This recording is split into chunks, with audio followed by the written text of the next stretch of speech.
यदृच्छालाभ संतिष्टो गंधातीतो विमत्सरो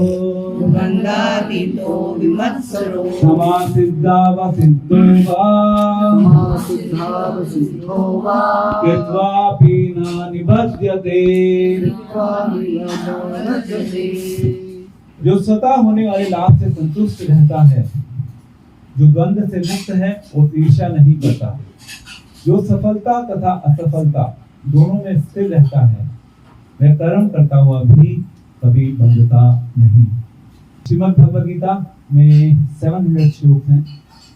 भगवान ने हर श्लोक में हम सभी के लिए एक महत्वपूर्ण मैसेज दिया है। सबसे पहले जो हमारा कर्तव्य है उस मैसेज को समझना, उसके बाद उस मैसेज को अपने जीवन में उतारना। तो इस श्लोक में भगवान हमें कर्मों के बंधन से मुक्त होने की शिक्षा दे रहे हैं। किस प्रकार से जब हम इस संसार में कार्य करते हैं, उन कार्यों को करते हुए हम उन कार्यों से अपने आप को कैसे फ्री कर सकते हैं। क्योंकि जैसे हम इस संसार में आते हैं, हमारे कार्यों का यानी कर्मों का लेखा जोखा शुरू हो जाता है। हम अच्छे कर्म करते हैं और हम अपने जीवन में बुरे कर्म करते हैं। हम सभी, हम में से कोई भी ऐसा नहीं है इस संसार में जो अच्छे या बुरे कर्म नहीं करता। अगर हम अच्छे कर्म करते हैं तो भी फंसते हैं, और अगर हम बुरे कर्म करते हैं तो भी हम इस संसार में फंस जाते हैं। अच्छे मीन्स पुण्य, पुण्य करना, झूठ नहीं बोलना, चोरी नहीं करना, ये सब अच्छे कर्मों में आता है। इन सारे कर्मों से ऊपर एक कर्म है जिसको हम बोलते हैं भक्तिमय कर्म। इस संसार में जनरली चर्चा की जाती है अच्छे कर्मों के बारे में या बुरे कर्मों के बारे में। लोग कहते हैं कि अच्छे कर्म करो, बुरा कर्म मत करो, सबका अच्छा करो, किसी का बुरा मत करो। क्या भगवद गीता में केवल अच्छे और बुरे कर्म के बारे में बताया गया है? अगर उससे परे कुछ बताया है भगवान ने, तो वो क्यों बताया है? ये एक विचारणीय वाक्य है कि अच्छे कर्म बुरे कर्म केवल जीवन में यही सब कुछ है। अगर इससे परे कुछ है तो वो क्या है? एक राजा था। वो राजा बहुत ज्यादा दुखी और परेशान रहता था। तो एक दिन वो ऐसे ही निकला अपने अपने अपने एरिया में ट्रैवल कर रहा था, घूम रहा था, देख रहा था अपनी प्रजा को। तो एक व्यक्ति उसे मिला रास्ते में। वो बहुत प्रसन्न था, वो अपने आप में बहुत ज्यादा संतोष दिखा राजा को। जब राजा ने उसे देखा तो राजा ने उससे पूछा कि उस राजा के मन में विचार आया कि भाई ये इतना गरीब व्यक्ति है, इसके पास इसके जीवन में कुछ भी नहीं है, he is just a servant, परंतु फिर भी ये मन ही मन अपने जीवन में बहुत ज्यादा सुखी है और संतुष्ट है। इसका क्या कारण हो सकता है? मैं राजा हूं, मेरे पास सब कुछ है, परंतु फिर भी मेरे जीवन में संतुष्टि नहीं है, खुशी नहीं है। तो राजा उसके पास जाता है, उससे पूछता है कि भाई तुम इतने प्रसन्न कैसे हो? तो वो व्यक्ति जवाब देता है कि हमारे परिवार में हमें जो मिलता है हम उससे ही अपना गुजारा करते हैं और बहुत संतुष्टि के साथ अपने जीवन को व्यतीत करते हैं। तो राजा परेशान हो गया और ज्यादा कि भाई इसके पास कुछ नहीं है, ये संतुष्ट है, मेरे पास सब कुछ है, मैं संतुष्ट नहीं हूँ। तो वो अपने मंत्री के पास आता है। अपने मंत्री के पास जाके राजा अपने मंत्री से पूछता है कि भाई क्या किया जाए, ऐसी स्थिति है। तो उसका मंत्री बोलता है कि आप क्या वो जो सर्वेंट था, क्या वो 99 क्लब का मेंबर है? तो राजा ने कहा मुझे तो ऐसा कुछ नहीं दिखा। ठीक है, तो उस मंत्री ने बोला ठीक है, then I have a solution for this problem, तो let me make him a member of 99 club. उसके लिए क्या करना है राजा ने बोला। तो राजा ने कहा कि आप बस उसके एरिया में, मतलब जहां पे वो रहता है उसके घर के पास 99 गोल्ड कॉइन्स एक पोटली में डालकर रख दीजिए। तो जब आप वहां पे वो कॉइन्स रख देंगे तो उसको मिल जाएंगे। वो ठीक है, राजा ने सुना अपने मंत्री से, उसने वहां पे वो कॉइन रखवा दिए, गोल्ड कॉइन्स वहां पे रखवा दिए। अब वो जो व्यक्ति था उसको घूमते फिरते अपने घर के आसपास वो कॉइन की पोटली मिल गई। जब उसे वो पोटली मिली तो उसने घर जाके उसको सबसे पहले क्या किया, काउंट किया। जब उसने उसे काउंट किया तो उसे पता चला कि ये तो केवल 99 है। अब जो वो 99 थे तो उसने सोचा कि यहाँ पे 99 क्यों रखे, 90 हो सकते थे, 99 क्यों रखे, शायद एक कहीं मिस हो गया। अब उसने उस एक को वहां पे ढूंढना शुरू किया। जब उसने एक को ढूंढना शुरू किया तो उसे वो एक नहीं मिला। अब वो परेशान हो गया। अब उसने कहा कि मैं अपने जीवन में मेहनत करूंगा और किसी भी प्रकार से इस एक को हासिल करके रहूंगा। उसने उस एक के प्रयास में अपना पूरा जीवन लगा दिया। जीवन में एक्स्ट्रा एफर्ट उसको करने पड़े उसके लिए, उस एक गिनने के लिए। पहले उसके जीवन में बहुत संतोष रहता था, उसको कुछ एक्स्ट्रा नहीं चाहिए था। एक के प्रयास में वही वो दुखी परेशान रहने लगा। किसी न किसी प्रकार से वो एक पाले उसके घर में असंतुष्टि आ गई। राजा को एक खबर पहुंची। जब राजा के पास एक खबर पहुंची तो राजा भी खुश हुआ और मंत्री ने कहा कि yes, now he has become the member of the 99 club. क्या हुआ, वो जो एक था ना, उसने उसके एक में उसका पूरा जीवन व्यर्थ हो गया। परेशान हो गया, दुखी हो गया, असंतुष्ट हो गया। तो जो वो उस व्यक्ति की स्थिति थी वही हम सबकी स्थिति है। हम जब इस संसार में रहते हैं तो हम अलग अलग चीजों को अपने आसपास देखते हैं। हम संतुष्ट होने का प्रयास करते हैं अपने इंडिविजुअल लेवल पे, परंतु जैसे ही हम समाज में जाते हैं, समाज को हमारी संतुष्टि रास नहीं आती। वो फिर हमें ताने देते हैं कि आप ऐसा जीवन कैसे जी सकते हैं। वो खुद तो ऐसा जीवन जीते नहीं है, तो वो हमें भी परेशान करते हैं। और फिर हमारी भी दौड़ शुरू हो जाती है उस व्यक्ति की। हम दौड़ते रहते हैं, दौड़ते रहते हैं, दौड़ते रहते हैं उस एक गिन्नी की तलाश में, गोल्ड कॉइन की तलाश में। उसमें पूरा जीवन हमारा निकल जाता है। तो यहाँ पे भगवान क्या मैसेज दे रहे हैं? भगवान कह रहे हैं यदृच्छा लाभ संतुष्टो। जो आपके जीवन में आपको लाभ प्राप्त होता है, आपको उस लाभ से संतुष्ट रहना चाहिए। थ्योरेटिकली ये बहुत अच्छा लगता है, जो आपके जीवन में आपके पास है उससे संतुष्ट रहो। किसी को देखकर आगे भागने का प्रयास मत करो। एक विचार ये है। दूसरा विचार ये है, लोग सोसाइटी में कहते हैं कि अगर हम भागेंगे नहीं, अगर हम प्रगति नहीं करेंगे, अत्यधिक अधिक प्रयास नहीं करेंगे, तो जितना भी एडवांसमेंट हो रहा है, जितना भी डेवलपमेंट हो रहा है, वो सब स्टैंड स्टिल हो जाएगा, वो एक जगह रुक जाएगा। बोलते हैं ना ऐसा लोग। तो प्रगति इतनी तेजी से हो रही है, लोग प्रयास नहीं करेंगे तो प्रगति कैसे होगी?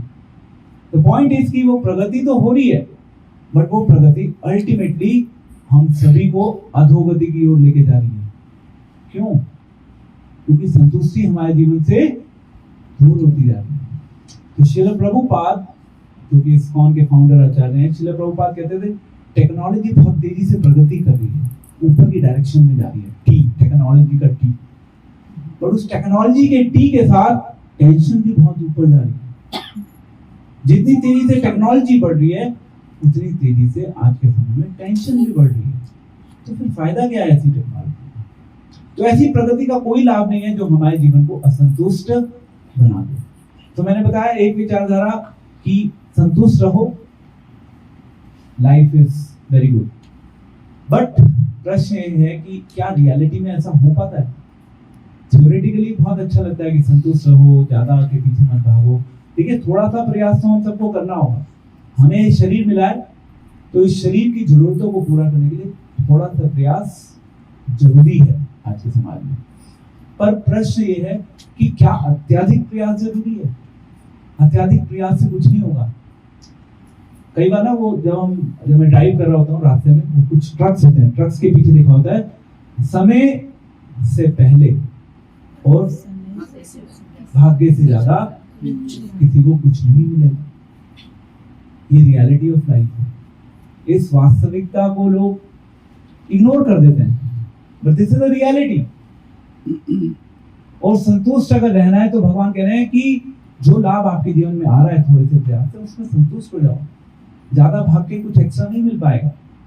और फिर भगवान कह रहे हैं कि जो द्वंद्व से मुक्त है, दिस इज सेकंड लेसन। द्वंद्व का मतलब क्या होता है? इंग्लिश में बोलते हैं ड्युअलिटीज। ड्युअलिटीज मीन्स कि अच्छा बुरा, सही गलत, सर्दी गर्मी। अभी अगर यहाँ पे एसी नहीं चल रहा हो तो क्या होगा? हमारे लिए बैठना बड़ा मुश्किल हो जाएगा। और अभी यहाँ पे एकदम से बहुत ज्यादा ठंड हो जाए एसी से, then also will not be able to sit. इसको बोलते हैं द्वंद्व। पानी, ठंडा, गर्म, दूध, इस संसार में सब चीज द्वंद्व से प्रभावित है। बट भगवान की जब बात आती है, भगवान के साम्राज्य में द्वंद्व का कॉन्सेप्ट नहीं है। जब हम अपने जीवन को भगवान से जोड़ देते हैं तो वहां पे लाभ और हानि का क्वेश्चन खत्म हो जाता है, क्योंकि वहां पे केवल लाभ ही एग्जिस्ट करता है। जब आप अपने जीवन को भगवान से जोड़ देते हैं तो आप अपने जीवन में जो भी कार्य करते हैं अल्टीमेटली वो आपको लाभ ही देके जाएगा, क्योंकि हानि एग्जिस्ट ही नहीं करती वहां पे। इस संसार के परिप्रेक्ष्य में चीजें लाभ और हानि से तोली जा सकती हैं, परंतु जहां पर भगवान की बात आती है तो वहां पे लाभ और हानि का प्रश्न है ही नहीं, क्योंकि वहां पे केवल लाभ ही एग्जिस्ट करता है। तो क्योंकि वहां पे केवल लाभ ही एग्जिस्ट करता है, इसलिए वहां पे केवल रियलिटी है, वास्तविकता one sided, there is no second two sides, मतलब द्वंद्व एग्जिस्ट नहीं करता वहां पे। तो ये सेकंड शिक्षा दे रहे हैं भगवान इस श्लोक में।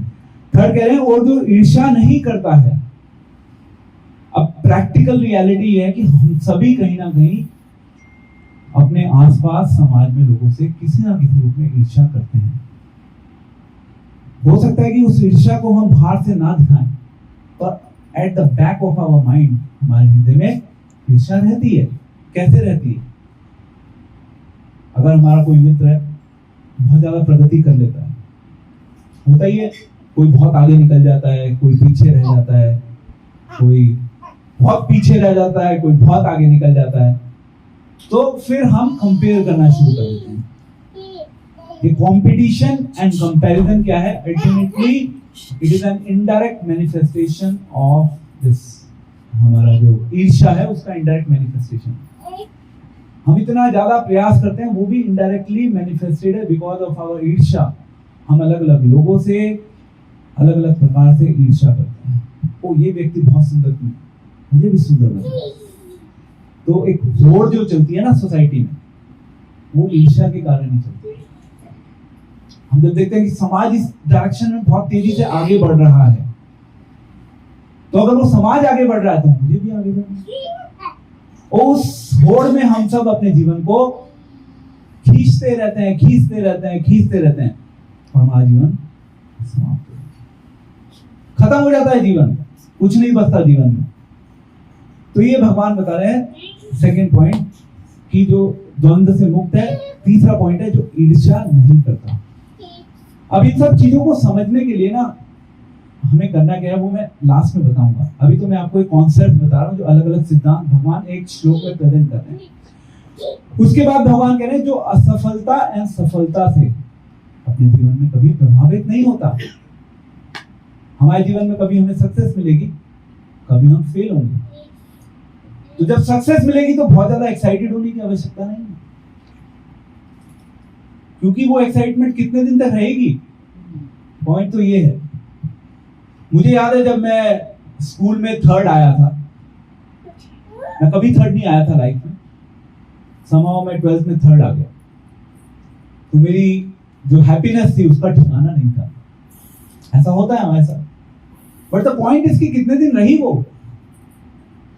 I was so happy that I was third in the school, but कितने दिन रही वो। मैंने स्टडीज करी, जो भी प्रोफेशनल एग्जाम्स मैंने दिए, somehow or other मैंने वो प्रोफेशनल एग्जाम्स को क्रैक कर लिया। तो जब वो रिजल्ट आता था, उस रिजल्ट में आता था कि yes you are pass, I was very happy. But कितने दिन, नेक्स्ट होड़ शुरू हो गई जीवन में, नेक्स्ट होड़ शुरू हो गई। एक अच्छी कंपनी में जॉब लग गई, ओके फाइन, थोड़े दिन में परेशान होना शुरू हो गया। जिस दिन वहां पे जॉब लगी थी उस दिन खुशी का ठिकाना नहीं था। I am working with an MNC, और थोड़े ही दिन बाद उस कंपनी में पैर रखने का मन नहीं था। तो एक तरफ वही सफलता थी कुछ समय के लिए, वो कुछ समय के बाद वही सफलता असफलता में। यह है भौतिक संसार। इसलिए भगवान कह रहे हैं कि जो सफलता और असफलता, जीवन में सफलता भी आएगी और जीवन में असफलता भी आएगी, जो इन दोनों में स्थिर रहेगा। क्योंकि ultimately the rule of life is कि सफलता और असफलता ये दोनों ही हमारे जीवन में हमारे भाग्य का खेल है। हमें ऐसा लग सकता है कि हमारे प्रयासों से हम सफल हो रहे हैं। प्रयास का बहुत इनसिग्निफिकेंट रोल है, और जब तक भगवान परमिट नहीं करेंगे तब तक हम सफल नहीं हो सकते। इसलिए भगवान बोल रहे हैं उपद्रष्टा एंड अनुमंता। मैं इस संसार में चीजों को देख भी रहा हूं और मैं उन चीजों को अप्रूव भी कर रहा हूं। तो भगवान के पास अल्टीमेटली हर चीज की पावर है। सफलता मिल रही है, असफलता मिल रही है, ultimately at the back of it भगवान का कहीं रोल रहता है। सो जब एग्जाम होते थे, कॉम्पिटिटिव एग्जाम, आई रिमेम्बर कि बहुत कुछ पढ़ के जाते थे एग्जाम के टाइम। सुबह से शाम तक लाइब्रेरी में बैठे हुए पढ़ रहे हैं। एक दिन पहले भी पढ़ा होगा कुछ, पर जब एग्जाम देने की बारी आती थी एकदम से वो आउट हो जाता था माइंड से। सबने एक्सपीरियंस किया होगा। वो कोई ऐसी चीज वो बहुत सालों पहले पढ़ी होगी, बहुत टाइम पहले पढ़ी होगी, वो चीज एकदम से हमें वहां पे याद आएगी। तो भगवान कह रहे हैं कि मैं ही तुम्हें मेमोरी देता हूं, मत्त स्मृति ज्ञानम पोहनम चा। मैं तुम्हें याद दिलाता हूं, मैं तुम्हें भुलाता हूं। भगवान अगर सब कुछ भुला दें तो एग्जाम में फेल होना निश्चित है। तो हमारे प्रयास सब रखे रह जाएंगे। एंड देन उसके बाद भगवान कह रहे हैं वह कर्म करता हुआ भी कभी बंधता नहीं। अब हम इसी के सेकंड पड़ाव में जा रहे हैं। देखिए, अभी हमने बोला कि भगवान ने कहा कि हमें लाभ और हानि दोनों फेजेस में स्थिर रहना है, संतुष्ट रहना है, ईर्ष्या नहीं करनी। सारी शिक्षाएं भगवान ने दे दी एक श्लोक में अर्जुन को। अर्जुन के माध्यम से हम सब तक ये मैसेज पहुंच गया। पर ये थ्योरी है, अब इस थ्योरी को प्रैक्टिकल में कैसे कन्वर्ट किया है, प्रश्न ये है। इसके लिए हमें करना क्या होगा? इसके लिए हमें कुछ प्रैक्टिकल टिप्स को अपने जीवन में उतारना होगा। भगवत गीता में ज्ञान तो बहुत सा अवेलेबल है। There is so much knowledge available in Bhagavad Gita. आप एक श्लोक पढ़ेंगे तो आपको ये 4-5 शिक्षाएं मिल गई, फिर दूसरा श्लोक पढ़ेंगे उसमें आपको और शिक्षाएं मिल जाएगी। Unlimited knowledge is available in Bhagavad Gita. पर नॉलेज को रियलाइजेशन में कन्वर्ट करना है, अनुभव में कन्वर्ट करना है। जब तक अनुभव में वो नॉलेज कन्वर्ट नहीं होगी तो वो केवल शुष्क ज्ञान बन के रह जाएगा। इसीलिए लोग कहते तो हैं कि जितना मिल रहा है उसमें संतुष्ट रहो, परंतु प्रॉब्लम पता है कहां पे आती है? प्रॉब्लम आती है सोसाइटी में। क्योंकि सोसाइटी में अगर आप एक संतुष्टि भरा जीवन जीने का प्रयास करेंगे तो सोसाइटी के लोग आपको पकड़ लेंगे। जैसे उस राजा ने क्या किया, राजा ने अपने उस प्रजा के उस सर्वेंट को पकड़ लिया। राजा वाज नॉट हैप्पी, तो ये सोसाइटी उस राजा की तरह, वो हमें संतुष्टि भरा जीवन नहीं जीने देगी। तो हमें करना क्या है? वो नहीं जीने देगी, नो प्रॉब्लम। हम सोसाइटी को छोड़ के तो जा नहीं सकते, रहना हम सबको इसी सोसाइटी में। तो इस सोसाइटी में रहते हुए इस सोसाइटी के विचारों से हम कैसे मुक्त रहें, ये कला हमें सीखनी होगी। हम सब इस सोसाइटी में हैं, परंतु हम इस सोसाइटी के विचारों से प्रभावित ना हो। उसके लिए क्या करना होगा? सबसे पहले हमें ज्ञान लेना होगा, जो भी शुरू में हमने डिस्कस किया था। श्रद्धा तो है, श्रद्धा के साथ साथ ज्ञान की भी बहुत आवश्यकता है। ज्ञान क्या कार्य करता है? ज्ञान हमारी बुद्धि को ट्रेन करता है। देखिए, जो हमारा देखिए जो ऊपर का डिपार्टमेंट है ना, इसमें एक तो मन है, मन के अलावा बुद्धि है। मन और बुद्धि के बीच में क्या चलता है? टसल चलता रहता है। कभी मन विजय पा लेता है बुद्धि के ऊपर, और कभी बुद्धि विजय पा लेती है मन के ऊपर। ये बहुत कॉम्प्लिकेटेड गेम है। और जो अपनी बुद्धि से जीवन को जीता है,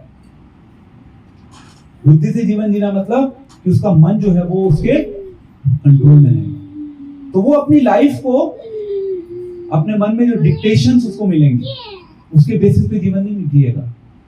वो ये सोचेगा कि बुद्धि के स्तर पे क्या मेरे लिए ये चीज रेलेवेंट है, अगर वो चीज मेरे लिए रेलेवेंट है तो मैं उस चीज को करूंगा, अगर वो चीज मेरे लिए मेरे जीवन में रेलेवेंट नहीं है तो मैं उस चीज को नहीं करूंगा। इसको बोलते हैं मन एंड बुद्धि, इन दोनों के बीच में वॉर चलती रहती है। अब उस बुद्धि को ट्रेन करने के लिए, उस बुद्धि को मन के ऊपर जीत पाने के लिए बुद्धि को चाहिए ज्ञान। यानी कि सोसाइटी के चक्रव्यूह से अपने आप को निकालने के लिए हमें ज्ञान चाहिए। पहले हमें वो ज्ञान चाहिए और फिर उस ज्ञान को हमें धीरे धीरे विज्ञान में परिवर्तित करना होगा। उसको विज्ञान में परिवर्तित करने के लिए हमें भक्ति योग का सहारा लेना होता है। जो भगवान ने ज्ञान दिया है उस ज्ञान को विज्ञान में परिवर्तित करने के लिए हम भक्ति योग का पालन करते हैं, भक्ति योग का अभ्यास करते हैं, जिसमें हम भगवान के नाम का जप करते हैं, भगवान के नाम का संकीर्तन करते हैं, भगवान का जो ज्ञान है उस ज्ञान को सुनते हैं। उससे होता क्या है, ये एक विज्ञान है, ध्यान से सुनिए। इसमें हो क्या रहा है, जब आपको पता है कि हम जो भी कर्म करेंगे उस कर्मों के द्वारा हम इस संसार में बंध जाएंगे, तो फिर हम कहते हैं ठीक है भगवान मेरे बस की तो नहीं है, भगवान मैं आपकी शरण में जा रहा हूं। हमने बात करी थी ना शुरू में समर्पण की, शरणागति की। हम फिर भगवान की शरण में जाते हैं, और जब हम भगवान की शरण में जाते हैं तो फिर भगवान हमें कर्मों के बंधनों से मुक्त कर देते हैं। इसका उदाहरण है जैसे एक नदी होती है। एक नदी में अगर आप नाव पर बैठ के जा रहे हैं तो एक फ्लो होता है, flow.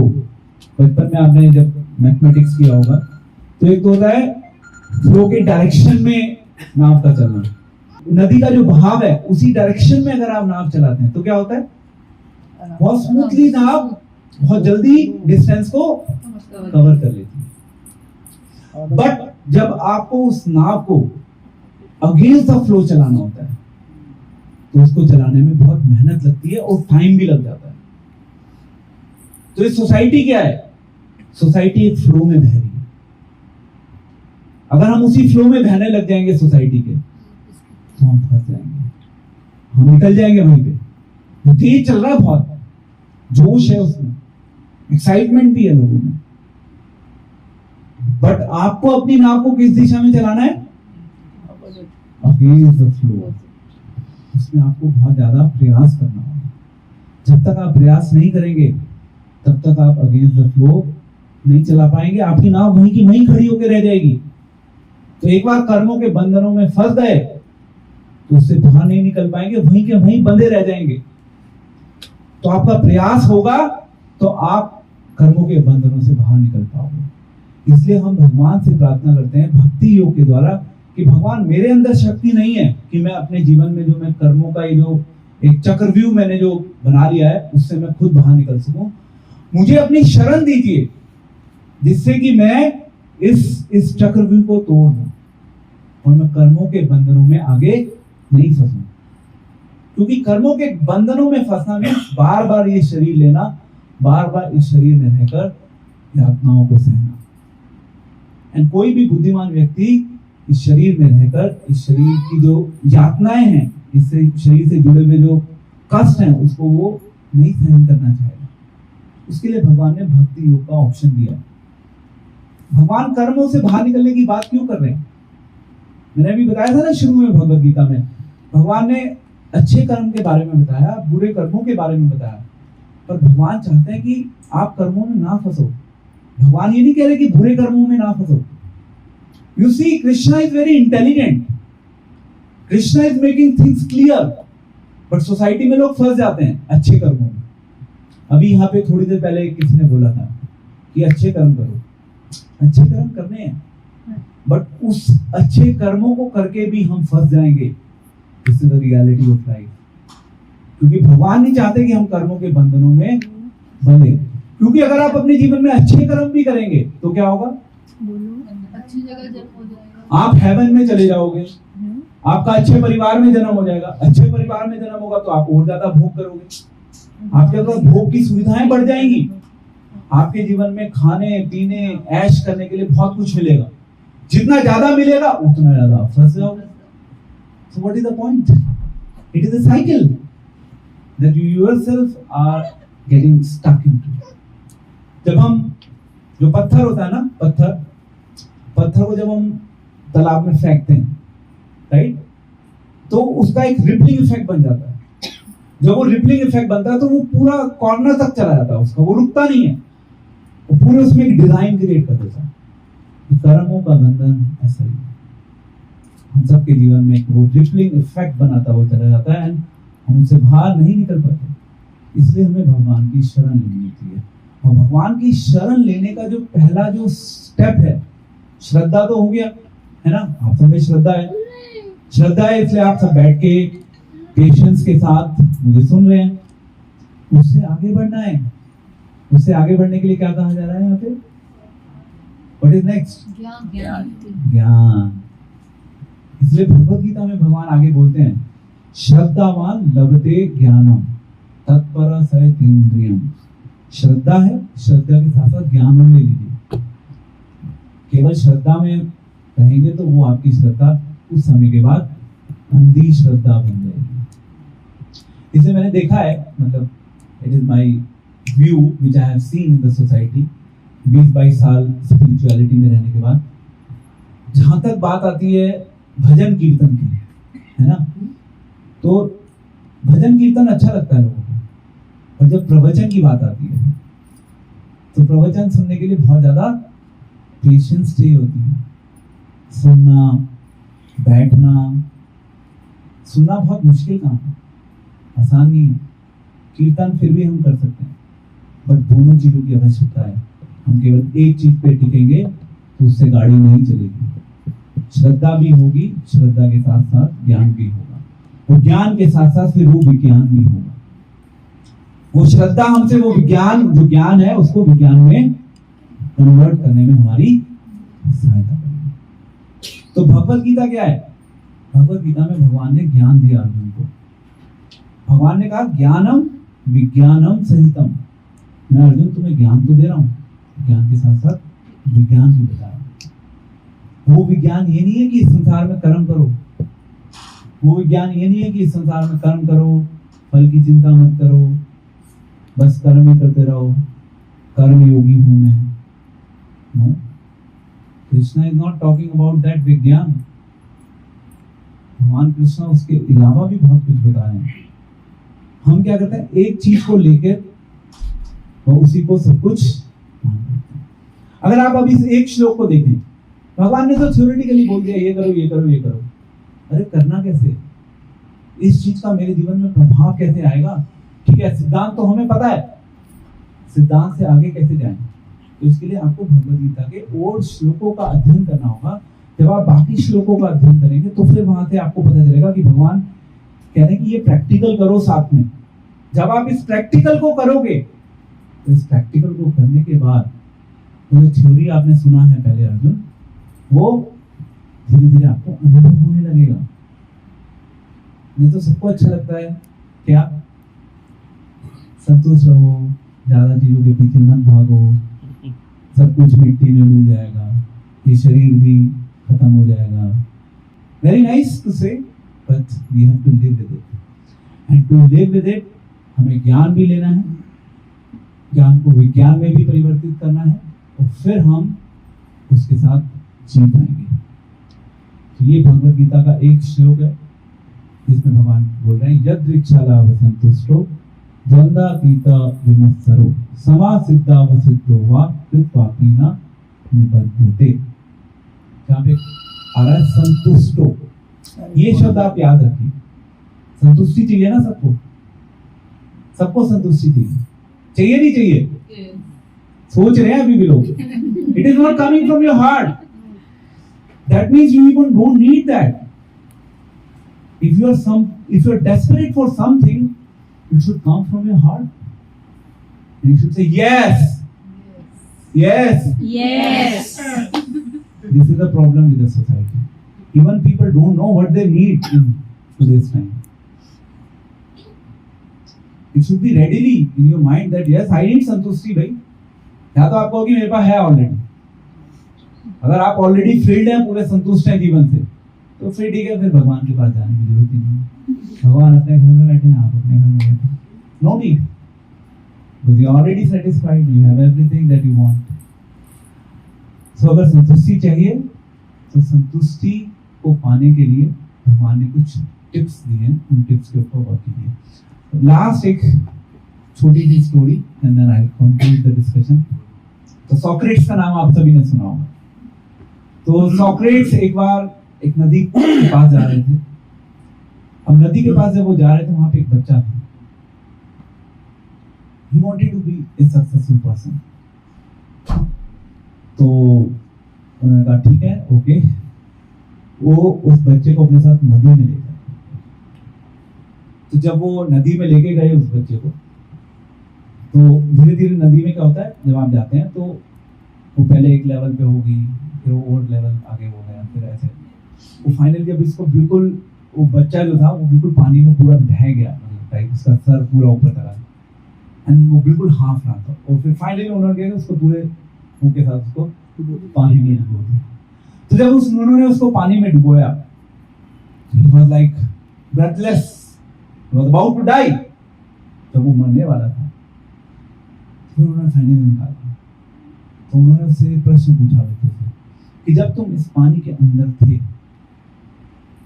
what was the most critical thing that you wanted at that moment, for which you were desperate? क्या चाहिए था उसे? सांस चाहिए था. He wanted to breathe. तो डेस्परेशन जो थी ना, वो डेस्परेशन बेसिकली हमें चाहिए लाइफ में. हमें ये तो बताओ कि हमें चाहिए क्या. उसकी डेस्परेशन होगी तभी तो भगवान हेल्प करेंगे. अगर हमारे पास उस चीज की डेस्परेशन नहीं होगी तो फिर भगवान भी हेल्प नहीं कर पाएंगे. So you have to decide in your life what you need. बहुत ज्यादा चीजों के पीछे भाग के किसी को ना तो कुछ मिला है, ना किसी को मिलता है. देखिए, जब राख होना होता है ना, कुछ राख मतलब जब कूड़ा बनना होता है, तो एक दिन में चीजें कूड़ा भी बन जाती है. जब कूड़े से वो मोतियों का महल बनना होता है, वो भी हो जाता है. वो हमारे हाथ में नहीं है. आज की सोसाइटी के अधिकारी है ना, सब कुछ आपके हाथ में है. आप कर सकते हो. You can control the whole world. इस संसार में कितना बड़ा बुद्धिमान आदमी कोई भी हो, क्या वो अपने शरीर को कंट्रोल कर सकता है? You can talk of any intelligent person of this world. No one can control their body, what to speak of the activities around their life. आप कितने बुद्धिमान हो, आपके पास कितना ज्ञान हो, आप नहीं कंट्रोल कर सकते. तो जो सोसाइटी में आज के समय में हमें बताया जा रहा है ना, कि फॉल्स प्रॉमिस है, और इस फॉल्स प्रॉमिस में जो लोग फंस रहे हैं, दे वेस्टिंग देयर लाइफ. इसलिए भगवान की शरण में जाओ, क्योंकि भगवान की शरण में जब हम जाते हैं तो वहां पे द्वंद्व नहीं है. वहां पे केवल पॉजिटिव ही पॉजिटिव है. भगवान गीता में कह रहे हैं कि स्वल्पमस्य ही धर्मस्य त्रायते महतो भया. इस मार्ग में आप थोड़ा सा भी प्रयास करोगे तो उसमें कोई हानि नहीं होगी. आपको लग सकता है कि हम असफल हो गए, बट नो, आपकी लाइफ में आप अपनी आंखों से देख रहे हो, इसलिए आपको लग रहा है कि आप असफल हो गए. परंतु भगवान की आंखों में तो भगवान देखते हैं कि यस, इस भक्त ने प्रयास किया है. तो एक भक्त कभी भी भगवान की आंखों में असफल नहीं होता. Keep doing your efforts. Krishna के संसार में द्वंद्व नहीं है. Hare Krishna Krishna Krishna Hare Hare, Hare Ram Ram Ram Hare Hare. Thank you very much. बहुत कुछ कहा जा सकता है, बोला जा सकता है. श्रीमद् भगवद गीता एक सागर है. सागर में गागर भर के आप निकाल दो, वो भी आपको पूर्ण रूप से संतुष्ट बना सकता है.